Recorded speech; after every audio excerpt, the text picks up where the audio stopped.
So, bit of a different vlog this time. 3 Series BMW, xDrive this time. So, similar to the 430 we did before, this has got the 2872, and then this one, we started doing the fueling upgrades and we realised the injectors we got are not much better than these ones, so we've reeled it back. So the only mod beyond that is the metering valve, but we're out of fuel pump now. But if we put bigger injectors in, we might be able to make a little bit of a difference. So drivability wise on the 28 turbo, as usual, drives absolutely fine. Got the gearbox map on here as well, so it changes gear really nice. There's one thing, turn the DSC off. It lets me. DSC deactivated. If I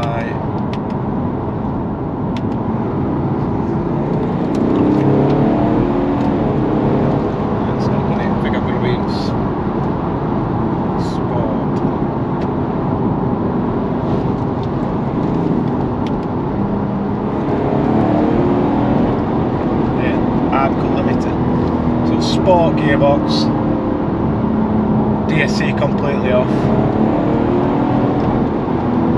5200 RPM, hard cut limiter, so that's just for showing off.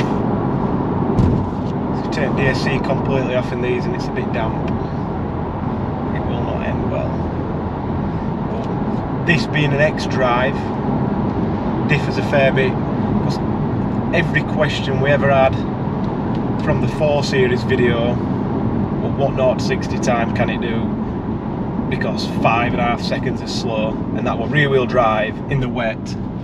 So this should be a bit better of a candidate to do that in. So this car just drives absolutely mint.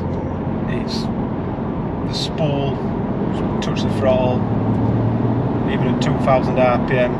Not even changing down a gear in sport, and it just picks up, just get another 20 mile an hour on, no problem. This turbo really does suit the 8-speed 3-litre engine, so same as in the Amaroks. I think these BMWs probably breathe a little bit better than the Volkswagen engine. Just like so easy, 40 to 60, part throttle, no problem. And we want to go for it full throttle, straight in, no messing. So this, I can't remember the exact power figures now, I think 411, something like that. So this is definitely below 2000 RPM. You can notice a little bit of difference, but if you're on it, this is a lot quicker than a 3.5D, so 435, 335, whatever. A lot quicker. Obviously it's not my car, so I'm not going to go out going mental, but the customer did say drive it, see what you think, and do a launch, see how quick you can get. But yeah, I'll let the customer do the launching. Yeah, really good. Drives really nice. We'll try and get some figures before this video goes out, exactly what it'll do. Might even let the customer take it out with the V-box in and stuff like that, and see what he can get it to do. It's up to him if he wants to keep ragging it. But drives really nice. So we'll pull back up to the workshop. We'll get the dyno graphs and we'll have a look and have a talk about it. So, just been out on the road testing this, drives really nice.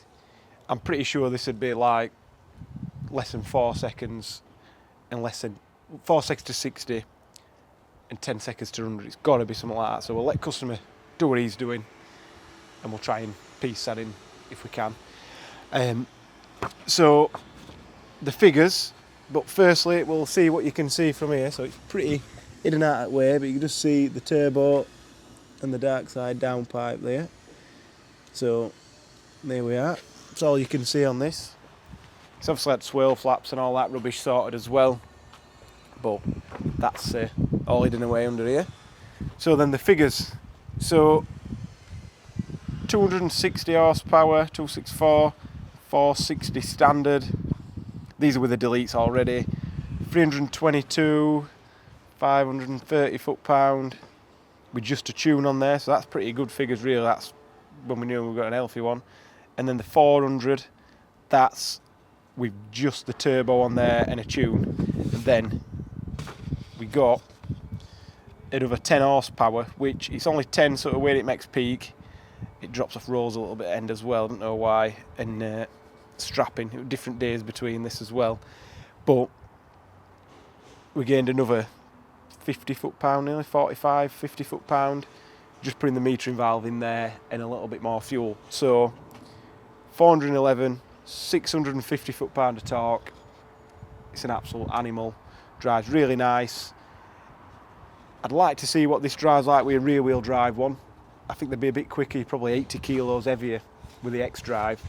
It'd be quicker 30 mile an hour onwards. I think below that, especially in the wet, it'd be wheel spinning. But yeah, really nice. Not sure on them where the market is with these cars at the minute, but I'm pretty sure for the money you can buy a 35D for, you get a 30, put these bits on, and away you go. And we have got another step up from this. We reckon we've got another probably 30 or 40 horsepower in this with some better injectors and a better pump. But whether we need them both together, I'm not too sure, because the injectors will not be cheap and the pump will not be an easy fit either. So this is a good spec. This is the spec everybody should want. And yeah, easy to put back to standard as well. You're not doing any crazy modifications. And you've not got the problem with the 35Ds, which is all these crap hybrid turbos everybody sells that they say work wonders until you put them on and they don't work. With this, pretty simple. 8-speed gearbox makes up for any loss of torque at the low end. Put your foot down in a 35D, it kicks it down right into the meat of this anyway, so it makes no difference. So yeah, this is kind of a shorter video because it's a follow-up from the other 30D that we did.